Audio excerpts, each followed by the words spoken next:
오늘 정몽규 현대산업개발회장이 사퇴 의사를 밝히고 책임을 끝까지 다하겠다라고 밝혔지만 시민분들이 이제 공분을 하는 것이 바로 뒤로는 대형 로펌을 선임해서 진정성이 없다라고 해서 많은 분들이 화가 나 있는 상황인데요. 네. 그 상황을 여러 가지로 알아보도록 하겠습니다. 자, 광주대학교 건축공학과 교수 송창현 교수 모시고 이야기 나눠보도록 하겠습니다. 안녕하십니까? 어서 오세요. 네, 현재 상황 전해 주시죠. 지금 현재 굉장히 참담한 상태고요. 저는 건축공학 전공한 지 30년이 됐는데 이렇게 부끄러울 수가 없고요. 네. 사실 굉장히 이례적인 건설 현장에서 자주 발생되지 않는 현상이거든요. 그런데 굳이 지금 건설 순위 9위에 일군 건설업체에서 이런 일을 발생했다? 저는 지금 현재 악몽을 꾸고 있는 것 같습니다. 네. 네. 지금 상황을 보면 철거를 완전히 한 후에 재시공이 되거나 아니면 무너진 부분만 재시공을 해서 어쨌든 이 아파트가 건축이 될 예정인데요. 한 번 무너진 걸 봤잖아요. 그럼 저 같아도 들어가서 살기가 좀 꺼려질 것 같은데 안전진단이 통과되면 그대로 들어가서 살아야 하는 건지 뭐 다른 대책은 없는 건지 궁금하거든요. 이게 사실은 이제 건축공학적으로 저희들이 안전 진단을 하면 이 건물이 안전한지 그리고 어느 정도 보수 보강이 필요한지 사실 공학적으로 한다고 하면 굉장히 쉽습니다. 그런데 지금 사회 통념이라든가 경제적인 거라든가 또 정무적으로 우리가 봤었을 때 제가 조금 말씀드리기가 힘든 것이 이게 우리는 분명히 지금 분양받을 때 새 차를 지금 주문한 거거든요. 네. 그렇게 돈을 냈는데 지금 헌차를 주는 격이지 않습니까? 아니 정확하게 얘기하면 사고차지 않습니까? 네. 이런 부분에 대해서 우리가 고민을 좀 해줘야 될 것 같습니다. 네. 실종자 가족들의 이 마음이 애가 타서 네. 청와대 국민청원까지 넣고 있는데요. 수색과 구조 상황 전해 주시죠. 지금 현재 재난 현장에서 제일 큰 문제가 불확실성과의 문제인데 지금 현재 현장에서 굉장히 고소에 굉장히 높은 곳에 콘크리트 덩어리가 지금 자꾸 조금만 움직이면 떨어지는 상황이거든요. 그렇죠. 네. 거기다가 지금 큰 현장에도 영상에서 보시다시피 수직으로 외벽이 지금 붕괴되지 않고 남아있는 상태고요. 네네. 또 붕괴 그 과정에서 대형 크레인이 건축 구조물 쪽으로 해서 약 15도 정도 기울어져 있는 굉장히 불안한 상태이기 때문에 네. 지금 섣불리 지금 그 구조 구급하기가 힘듭니다. 저희들이 아무리 급하다고 하더라도 바늘 허리에다가 실 묶을 수는 없지 않습니까? 네. 저는 그런데 지금 현재 이 피해자 가족분 원래 전 세계에서요 재난 현장에서 볼 수 없는 두 가지가 있거든요. 그 하나는 배려고 하나는 질서인데 네. 저는 깜짝 놀란 게 이 피해자 가족분들께서 지금 여러 가지를 양보하고 배려하고 있지 않습니까? 네. 굉장히 휴머니즘에 입각해서 오히려 지금 피해자 분들인데 오히려 지금 소방하신 관들이라든가 여러 관계자들을 오히려 배려하고 있다는 것에 굉장히 개인적으로 감동을 먹었습니다. 네. 저도 같은 마음입니다. 맞습니다. 너무 마음이 아프더라고요. 한편 또 이 문제의 원인을 보는 시각이 굉장히 다양하더라고요. 뭐 부실 시공 문제도 있고요. 설계 문제도 있고 또 네. 콘크리트 양생 문제도 엄청 많은데 교수님께서는 가장 큰 원인을 뭐라고 생각하시는지. 지금 이게 저는 이 현대산업개발의 기업의 책무랄까 의무랄까 사회적인 어떤 기여를 좀 등한시한 거 아닌가. 지금 사고가 났으면 빨리 우리가 모든 것을 오픈해가지고 정보를 오픈해서 뭔가 지금 빨리 속전속결로 갈 수 있게 도와줘야 되는데 전부 네. 다 지금 엠바고를 하고 있지 않습니까? 네. 굉장히 이 부분에 대해서 조금 유감스럽고요. 일단 첫 번째는 우리가 현재 상태에서 예단하기가 힘든 게 비행기가 추락하면 우리가 블랙박스가 있는 것처럼 건축 구조물이 붕괴가 됐었을 때에 우리가 블랙박스는 뭐냐 하면 현장의 설계 도면이라든가 시방서라든가 구조 계산서라든가 공사 일지라든가 감리 일지 같은 것들을 우리가 분석을 해보면 정확하게 원인 분석을 할 수가 있거든요. 네. 근데 지금 현재는 파괴된 그 붕괴 메커니즘만 가지고 제가 이제 추정을 해야 되는데 첫 번째는 지금 38층까지는 똑같은 구조인데 38층에서 39층까지가 상이한 구조입니다. 네. 그러니까 쉽게 설명해서 37층과 38층, 37층의 천정 슬래브는 38층의 바닥 슬래브잖아요. 일반적으로 우리 아파트가. 네. 그런데 38층의 천정 슬래브와 39층의 바닥 슬래브가 이렇게 떨어져 있고 그 사이에 피트층이 있는 특이한 구조입니다. 네. 그렇기 때문에 38층의 천정 슬래브가 피트층의 하중과 39층의 바닥 슬래브의 하중을 받는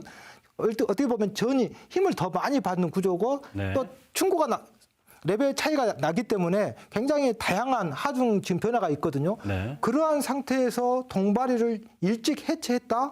굉장히 지금 위험한 상태입니다. 네. 거기다가 지금 구조가 무량판 슬래브거든요. 무량판 슬래브는 일반적으로 우리가 지금 이 밟고 있는 게 슬래브인데 이 슬래브의 하중을 기둥이 받아야 되는데 그냥 받으면 위험하니까 볼을 우리가 질러주거든요. 네. 좀 더 아주 우리가 시청자분들께서 쉽게 이해할 수 있도록 분산되게끔요. 예. 그 잘 익은 우리가 호박떡이 있으면 그 호박떡을 나무 젓가락을 밑에다가 교차를 시켜놓고 그 밑에다가 나무 젓가락을 이렇게 대면은 붕괴가 안 되겠지만 잘 익은 호박떡에 나무 젓가락을 한 가운데 찔러버리면 뚫고 올라오려고 그렇죠. 할까 네네. 굉장히 불안전한 구조가 이 무량판 슬래브입니다. 네. 그 이러한 슬래브를 보다 도전적이고 공격적으로 지금 그 보시다시피 날짜가 나오고 있죠. 네. 38층, 37층 보통 일반적으로 3, 4거든요. 네. 3계층의 거푸집과 동바리를 전치하고 35층에 있는 그 동바리를 올리는 구조거든요. 그런데 네. 지금 현장에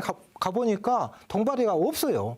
이게 지금 굉장히- 보면은 36층과 37층이 7일 만에 됐고요. 네. 37층과 38층이 6일 만에 됐다는 것, 저 자체가 문제점을 보여주는 거 아니겠습니까? 지금 겨울에 원래 콘크리트는 겨울에 공사를 하지 않는 게 원칙입니다, 일단. 네. 왜냐하면 콘크리트가 얼어버리면 얘가 콘크리트 강도가 엄청나게 떨어지기 때문에. 그런데 보통 3계층을 저희들이 양생을 해가지고 사실은 그 양생을 하면은요 그 안에 들어가 보면 엄청나게 한정막처럼 덥습니다. 그냥 겨울에도 한겨울에도 반팔 입어야 될 정도로. 네. 그렇게 해서 우리가 인공적으로 거기를 빨리 말려가지고 올라가고 있는데 사실은 그 양생 기간이 지금 불안전한 상태에서 동바리를 조금 일찍 해체한 것이 문제고 또 구조 자체도 우리가 확인해 봐야 되겠고 재료적인 거, 시공적인 거 모든 거 재료 상태에서 전부 다 검증해 봐야 될 것 같습니다. 네. 자, 또 아직까지 실종자 한 명만 발견된 상황인데요. 이렇게 수색이 더딘 이유도 여러 가지가 있을 것 같습니다. 방금 말씀드렸던 것처럼 현장에 지금 굉장히 불확실성을 가지고 있는 해저드가 많잖아요. 장애물들이. 위에서는 콘크리트 덩어리가 떨어져 나올 떨어질 수 수 있고 그다음에 대형 크레인도 지금 넘어지려고 하고 있고 네. 또 혼자 있는 콘크리트 외벽이 역시 지금 완전히 지지가 되지 않는 상태에서 굉장히 불안한 상태이기 때문에 굉장히 지금 그러한 해저드가 많이 있기 때문에 섣불리 지금 구조가 힘든 거죠. 네.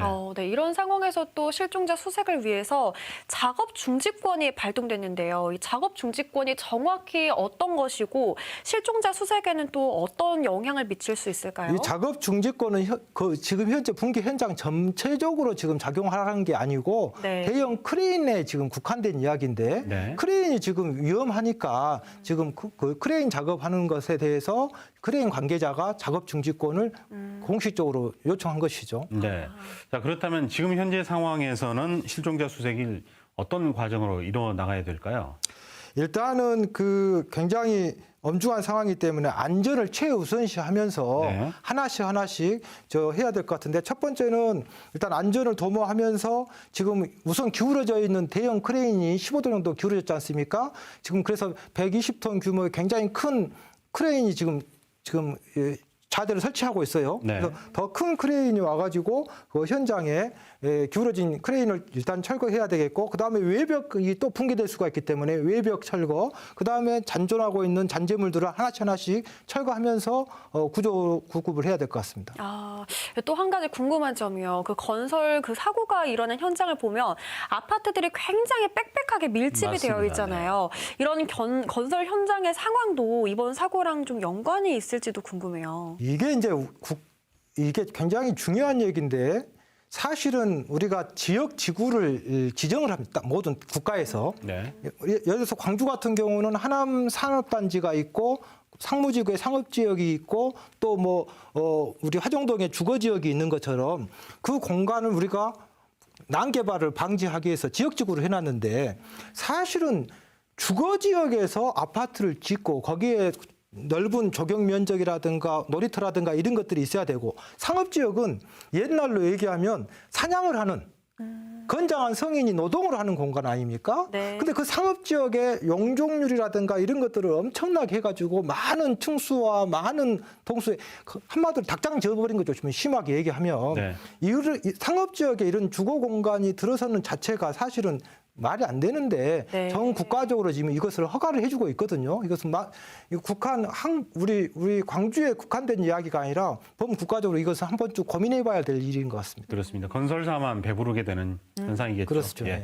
자, 그래서 시공사에서는 현재 모든 공사가 중지되어 있는데 어떤 처벌이 이루어지게 될까요? 지금 우리나라에요. 쉽게 설명해서 우리가 임산부들이 임신을 하면은 우리가 안전한 그 애가 태어날 때까지 어떻게 됩니까? 우리가 산부인과에서 진료를 받고 네. 또 태어난 다음에는 우리가 소아과에서 우리가 진료를 받은 것처럼 건축 구조물이 안전하게 하기 위해서 건축 구조물이 준공이 되기 전까지는 건설기술진흥법, 또 건축물관리법, 또 산업안전보건법에 의해서 엄청나게 사회안전 시스템망이 이렇게 해서 매우 눈으로 이걸 제대로 공사를 하고 있는지 부실 공사가 있는지 없는지를 확인하고 있거든요. 네. 이번 현장에서 이러한 것들이 전혀 작동이 안 됐다. 네. 지금 38층, 39층에서 굉장히 구조물 형태가 틀려지고 이렇게 있기 때문에 당연히 어떻게 해야 돼요? 우리 입주민들이 분양 지금 예정자들이 낸 돈으로 전문가를 활용해서 감리를 시켰지 않습니까? 네. 그분들이 입주자들을 대신해서 매우 눈으로 부실공사가 있는지 없는지를 확인했어야 되는데 지금 39층 현장에서 콘크리트 탓을 하고 있는데 어디가 있다는 겁니까? 이게 네. 말이 안 되는 일이었다. 그러니까 교통 신호 체계, 교통법이 문제가 아니라 그것을 잘 지키려고 하는 어떤 사회 시스템이 가동이 돼야 되는데 법은 있으나 지키지 않는 이런 현상이 발생된 거라고 저는 생각합니다. 네, 이 말씀하신 뭐 관리 감독의 문제라든지 뭐 그렇습니다. 재하도급의 문제라든지 사실 학동 참사 이후로 굉장히 많은 문제들이 불거지면서 저희가 노력했지 않습니까? 이런 문제가 다시 일어나지 않기 위해서. 그런데도 또다시 이런 안타까운 사고가 일어났는데 이런 고질적인 문제가 다시는 정말 일어나지 않으려면 어떻게 해야 될까요? 저는 이것이 어떤 로컬하고 어떤 국지적인 어떤 문제가 아니고 우리 사회 전반적인 지금 문제라고 생각합니다. 그러니까 인문학적인 사회 전반적으로 소위 그 황금 만능주의, 네. 탐욕, 돈 이런 것들이 지금 어떤 저변에 깔려 있지 않냐. 원래 안전하려면은 비용이 그만큼 더 들어가야 되고요. 안전하려면 시간이 많이 필요하고요. 그렇죠. 안전하려면 조금 불편을 감수해야 됩니다. 우리가 안전벨트 매는 이유가 좀 불편하지만 안전을 도모하기 위한 거 아닙니까? 다 안 좋지만 안전한 거 하나밖에 없는 거 아닙니까? 그런데 지금 이런 것들이 우리 사회가 이런 것들에 대해서 너무 경제 논리, 뭔가 이윤줄 논리, 안전은 뒷전이고 이런 것들이 지금 많이 팽배인 것 같고요. 저는 이러한 것들이 뭔가 사회 전체 우리 구성원들의 5천만 국민들의 의식이나 인식이 안전에 대한 것들이 바꿔지지 않으면 저는 대한민국이 죄송한 얘기지만 폭탄 돌리기 사회다. 언제 어디서 버스에서 사고가 날지 아파트에서 사고가 날지 모르는 상황이지 않습니까? 네. 결국은 사회 전체 시민들의 국가 전체적으로 국가라든가 또 정부라든가 지방정부라든가 국민들이 안전에 대한 의식 인식이 바꿔졌으면 좋겠습니다. 네, 말씀하신 대로 이런 것들이 잘 개선이 되고 지켜져서 2차 사고 또 다시는 이런 비슷한 사고가 절대 일어나서는 안 될 것 같습니다. 네. 자, 지금까지 송창영 광주대학교 건축학과 교수님 모시고 이야기를 나눠봤습니다. 고맙습니다. 고맙습니다.